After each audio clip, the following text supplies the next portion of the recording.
Eamon Khan here, 4 Seconds Out with Jeff Powell of the Daily Mail. Jeff, it's good to see you. We seem to be in unprecedented times here with promoters coming together to make good fights. What do you make of the situation? And long may it continue, right?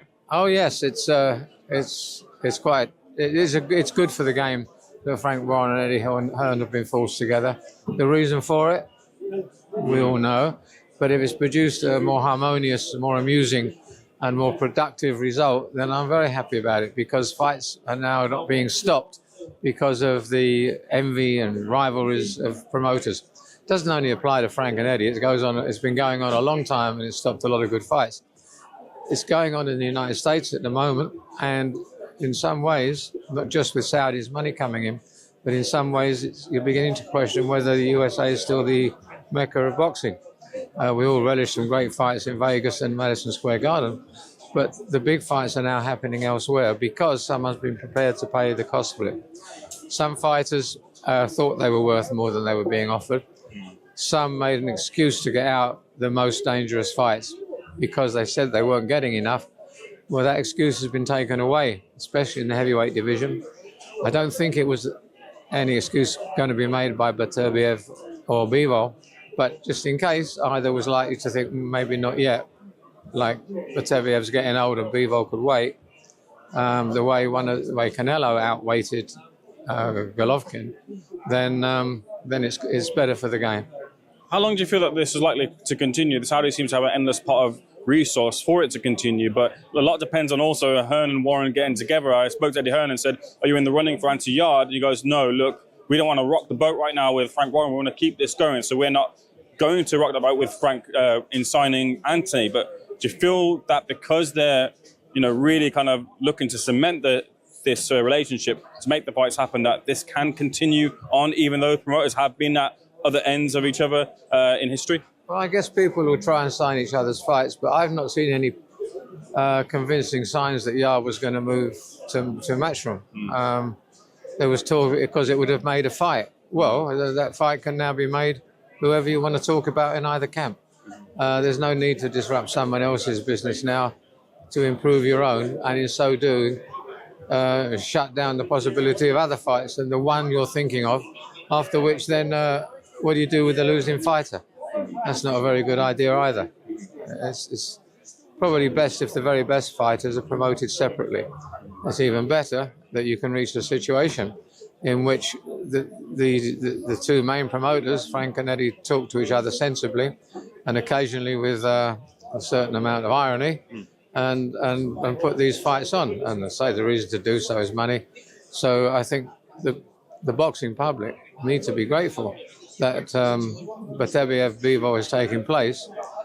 It might not have raised enough money for them both to agree without the Saudis coming in. So then what we'd have been waiting, waiting for the fight not to happen again, because Arthur's not getting any younger. This has happened just in time. I think Arthur's still young enough and in his prime, he lives extremely well. The Muslim lifestyle's super, watching his food, no drinking, going to bed early. I mean, he's the best trained 39-year-old in the business. So I think he's still there. And if Bivol might have been tempted to do what Canelo did with Golovkin and make him wait, which would have lost this fight, perhaps altogether or perhaps in the value it's going to be as a classic.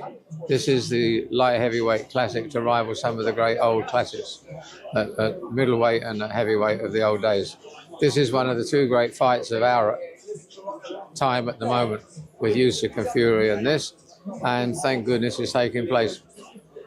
If you have to tune into Saudi Arabia, or in our case we have to go there, which is always a delight, then so be it. If it ends up paving the way and making enough money all round for Dubois to fight Joshua at Wembley, then we get the best of both of us, because that would be a very interesting all-British fight and possibly could take place here. The benefits far outweigh all the accusations of sport watching, which are not strictly accurate, because what they're trying to do there is not improve their image through sport. And let's mention that it's not only boxing, all the major sports are going there.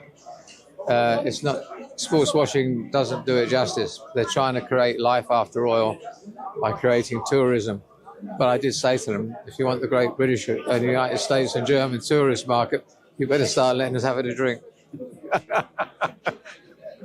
Good little crack there. Jeff, what of Wilder versus Zhang? It feels like in the heavyweight division, when fighters lose, it's less of a factor now because Saudi have breathed new life into the heavyweight division. They've got the resources to, and they've got the resources to put fights on regularly. So losses maybe don't mean as much as they used to, especially at the top level of the sport. But also for Wilder as well too, maybe specifically, who maybe needs new life breathed into him because of his lackluster performance last time round. Do you feel that this Saudi journey, I guess, has given that impetus for the heavyweight specifically to not be as quite hurt by a loss right now?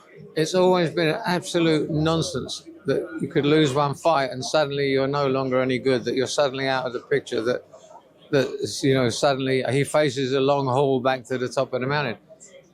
Manchester United don't beat Manchester City every time they play them. It's become absolutely ridiculous. You can lose a fight. Ali lost a fight to Joe Frazier. Well, it was a wonderful fight, and he came back and beat him twice. It wasn't the end of Ali. He had several defeats on his record. All the great fighters, if they're to be encouraged to fight other great fighters, we need to allow them the occasional defeat. A loss is not the end of a career. It's not the end of a man's life. It's a defeat in a competitive sport.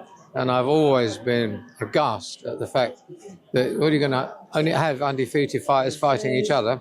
Well, you wouldn't have had some of the greatest fights in history. Ask you, have you seen Fury's press conference recently? He looked in tremendous shape heading into the fight with Usyk. Does a leaner Usyk beat Tyson Fury? Does a leaner Fury beat Usyk? Well, I'm glad he's trained properly for this one, which we all suspect he didn't for Ngannou. He certainly looks fit as a flea. He likes to use his weight as a sort of stamina sapper on opponents. So it'll be interesting to see if he's quite as effective as putting his weight around lighter. He might have thought about that, but he certainly should have some of his speed and his acrobatic phenomena as a 6'9" giant back. And if his movement's back, it's liable also that his punching would be at its hardest, because if you set yourself properly, then you tend to connect with greater force and impact. So he should be a much better fighter than the one who struggled in that controversial fight with Ngannou, got knocked down, just about got it. In my opinion, just about got it. Some people's opinion, deserved to lose. Last couple of quick things. Conor Benn lost in his appeal. At least that's what's been mooted by. I know official announcement. What do you think of that extra stumbling back from his perspective to return back to the ring? He made a big mistake in prolonging this instead of accepting the position. He tested more than once positive for a banned substance. All the dancing around and paying the best chemists in the world has merely held him up. If he'd taken his punishment, he'd be boxing later this year. Somebody made a big mistake there, whether it was him or whether it was his connections, I don't know. But they made a big mistake. They thought the British Boxing Board of Control would roll over, and it's not happened. It was an odd decision that one of the organisations decided, well, perhaps he's got a case. But even the WBC didn't actually clear him. They just said at that point it was unproven. They should have got on with it, bitten the bullet, and he'd be boxing now. And the only thing it's done for him is enabled him to maintain this theory that he's an outstanding fighter. We have no evidence as yet that he's an outstanding fighter. He's a novice whose punching power diminished at about the time that he had to stop they became tested more often for dope. Interesting.